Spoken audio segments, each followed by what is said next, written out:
Bonjour, je m'appelle Émilie Medj, j'ai 33 ans et je suis directrice générale France d'une start-up dans le digital qui s'appelle Urbit. C'est une société qui permet d'apporter son produit au consommateur où et quand il le souhaite.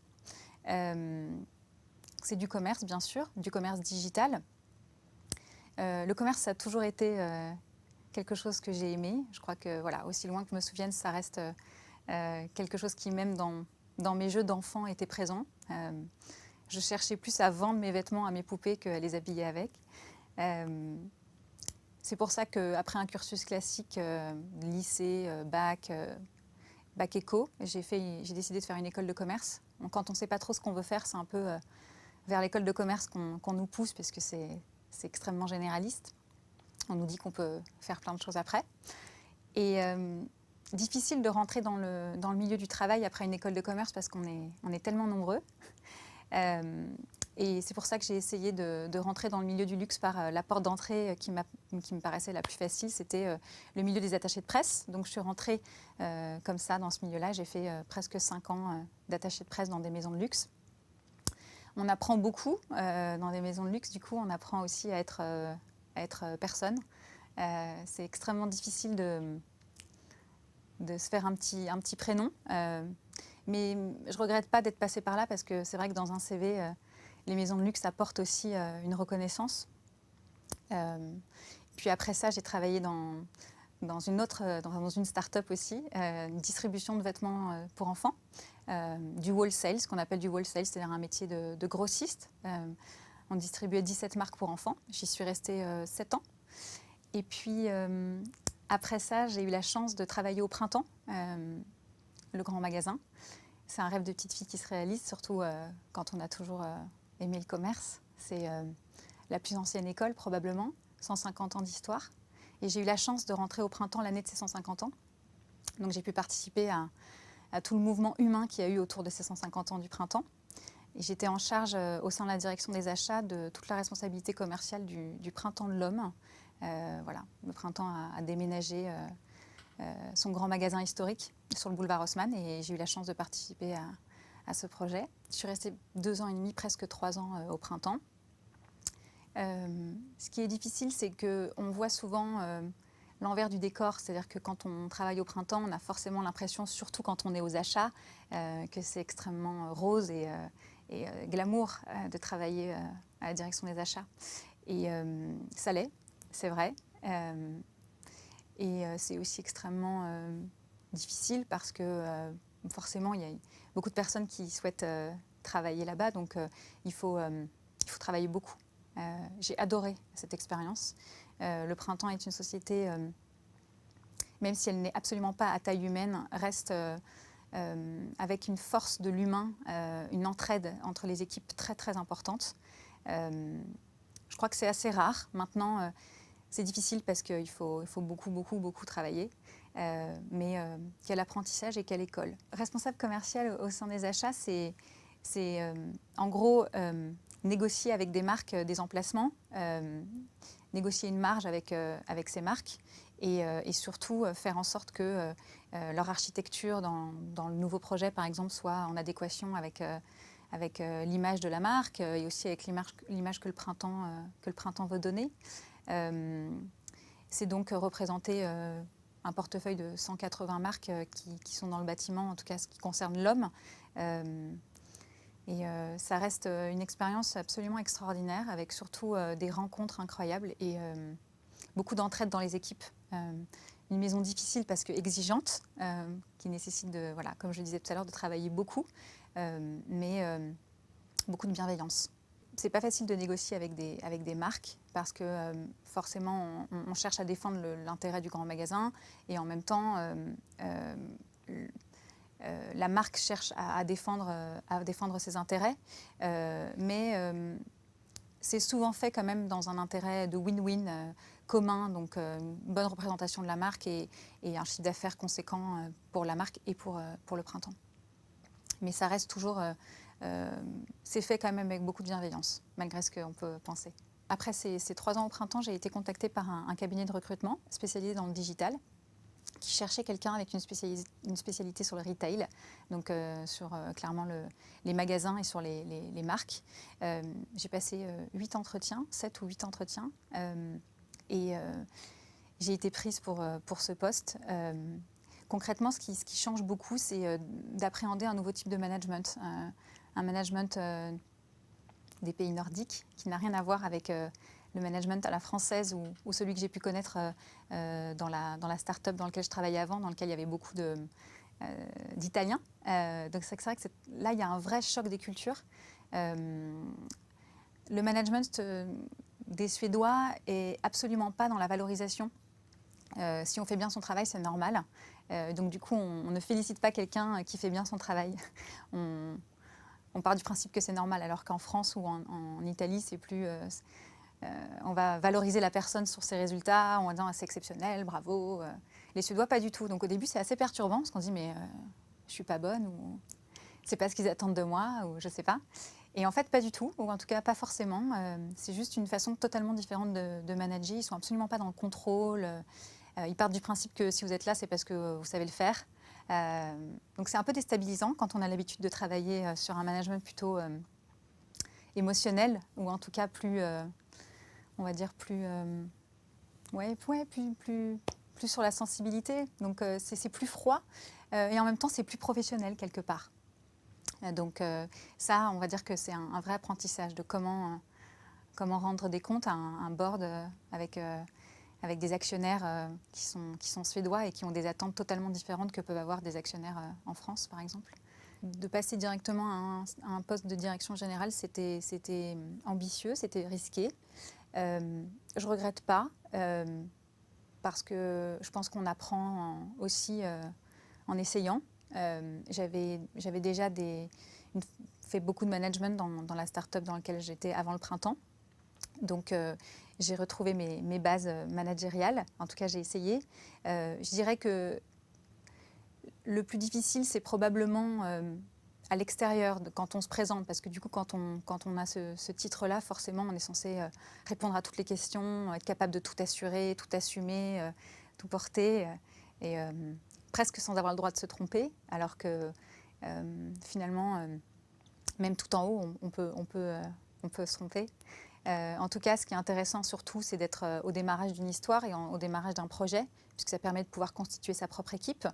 J'ai récupéré d'ailleurs quelqu'un qui travaillait dans mon équipe au printemps, qui m'a suivi du coup dans cette aventure. C'est aussi ça qui est agréable à ce moment de ma carrière, c'est aussi de pouvoir avoir des personnes qui me suivent et aussi pouvoir vraiment commencer à établir des vraies stratégies et avec un board qui du coup, même s'il est plus strict dans la façon dont je dois lui reporter, en tout cas, on va dire que ça nous laisse plus de liberté parce que forcément, quand on est à la tête du bateau, on doit assumer ses décisions. Elles sont plus lourdes de conséquences, mais en tout cas, on assume ses erreurs et on rebondit.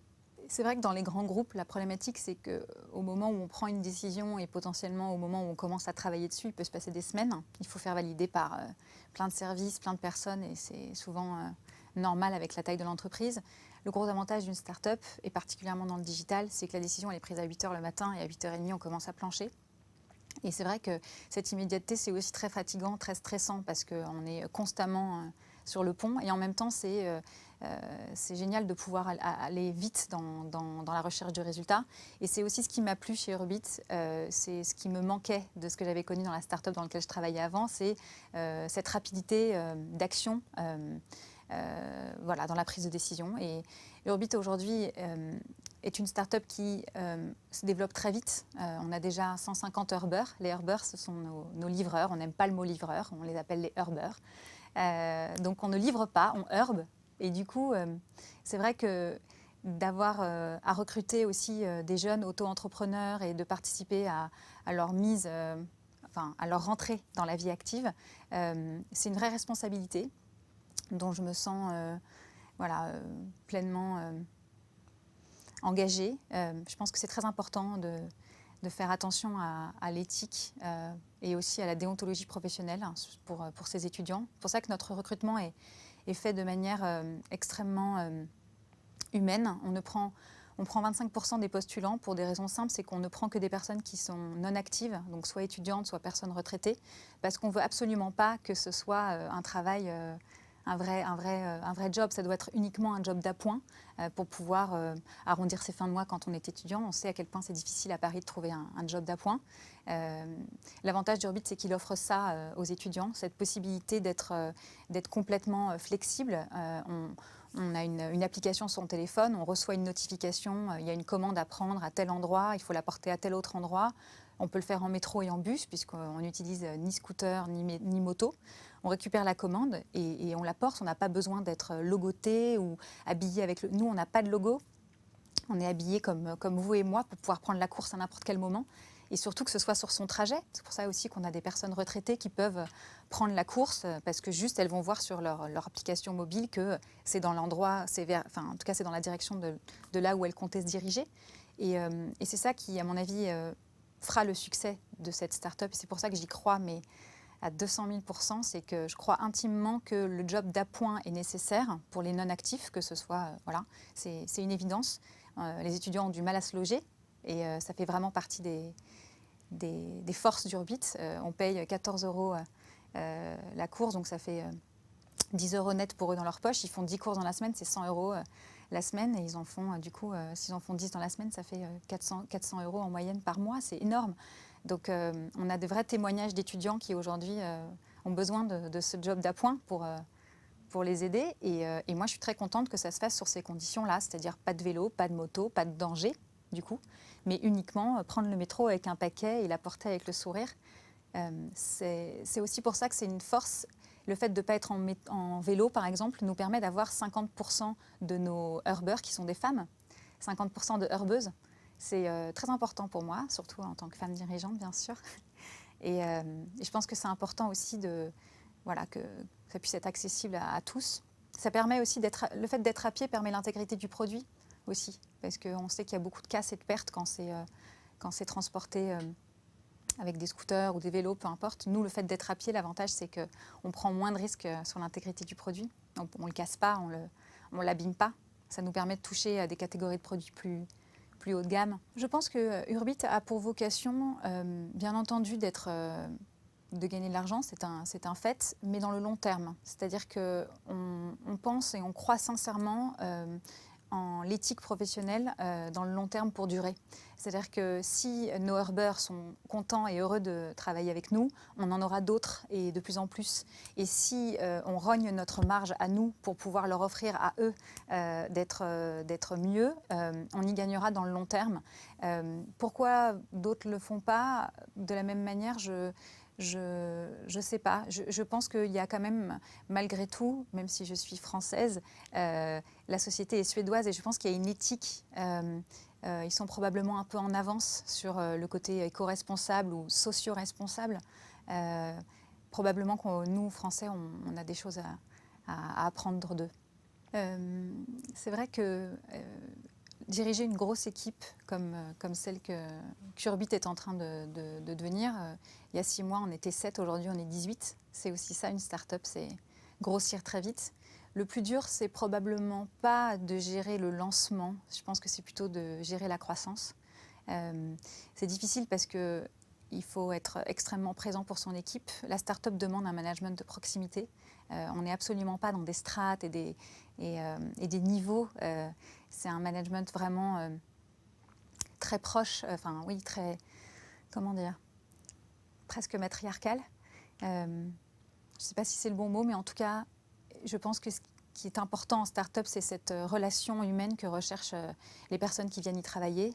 D'abord, la moyenne d'âge de l'équipe est de 30 ans.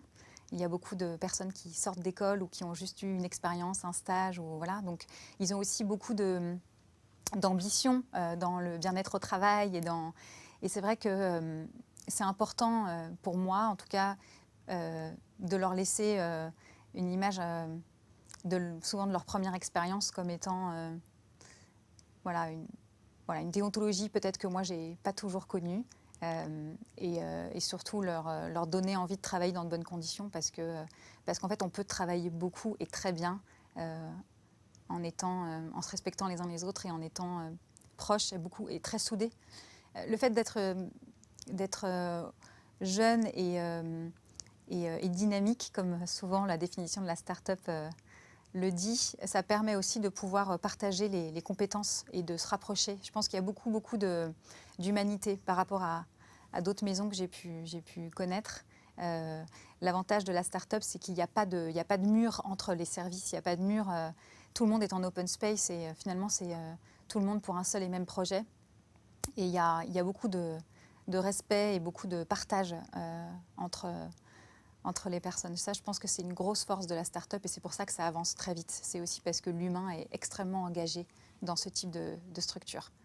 Forcément, je pense qu'il ne faut pas non plus idéaliser, faut pas idéaliser la start-up. Il y a forcément des moments plus difficiles que d'autres. Savoir par exemple que du jour au lendemain tout peut s'arrêter, parce qu'une start-up ça naît en un jour et ça se ferme en un jour aussi. Je pense qu'on en a tous conscience dans l'équipe, mais ce qui porte quand même, c'est justement le fait de savoir que c'est en fonction du travail qu'on donne au quotidien qu'on la portera le plus loin possible.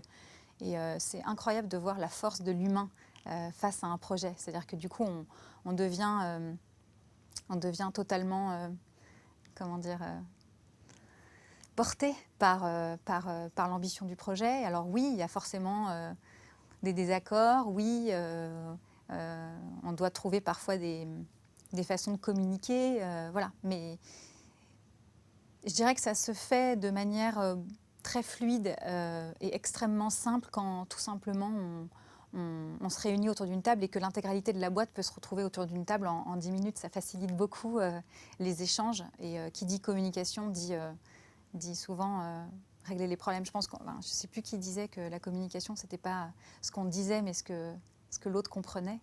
Je pense que la start-up résume bien ça, en fait. C'est que du coup, on n'est pas nombreux, il y a un projet commun et du coup, c'est facile de se réunir. C'est plus facile, du coup.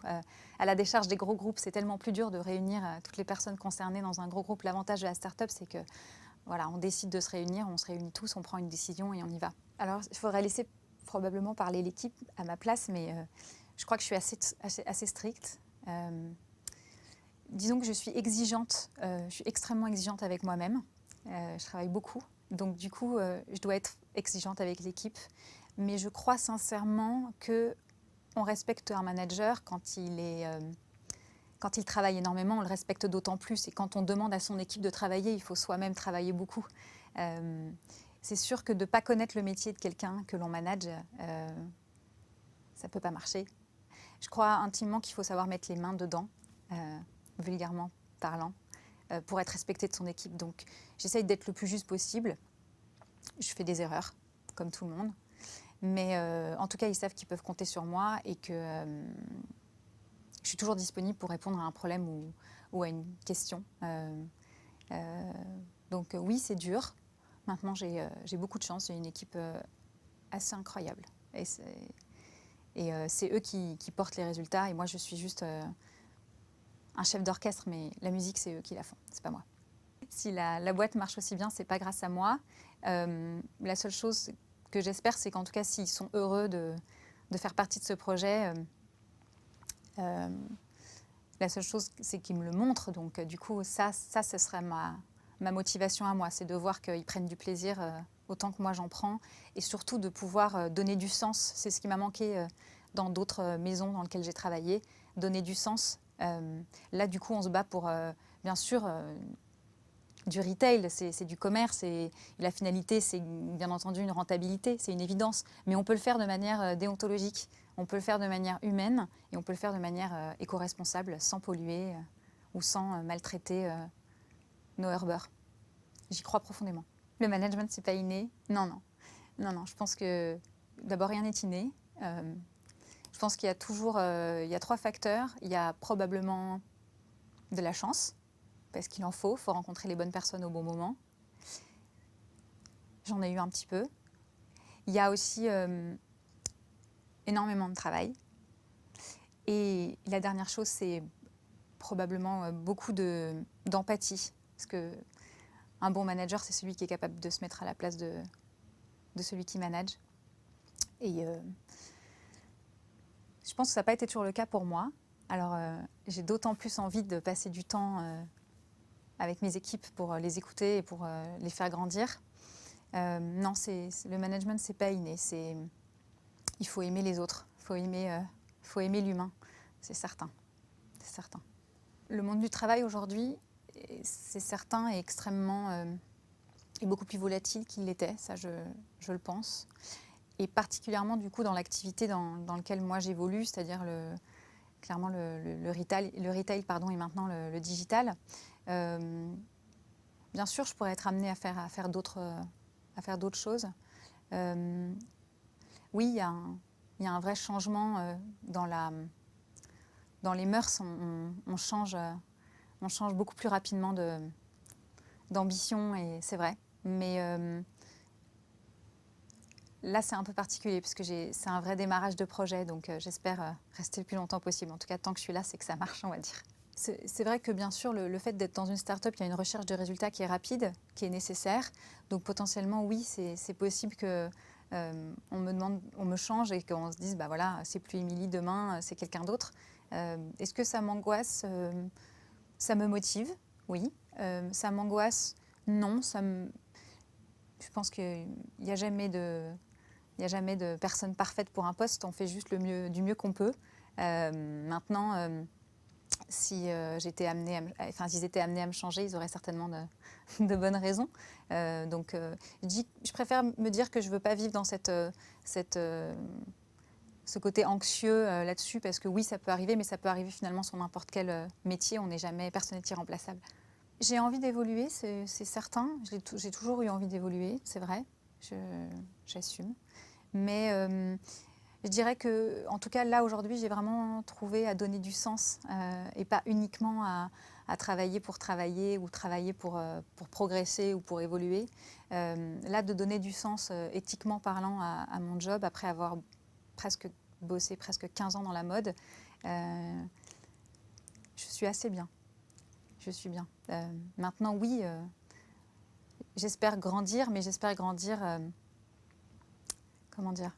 J'espère grandir avec cette boîte, en continuant à donner du sens.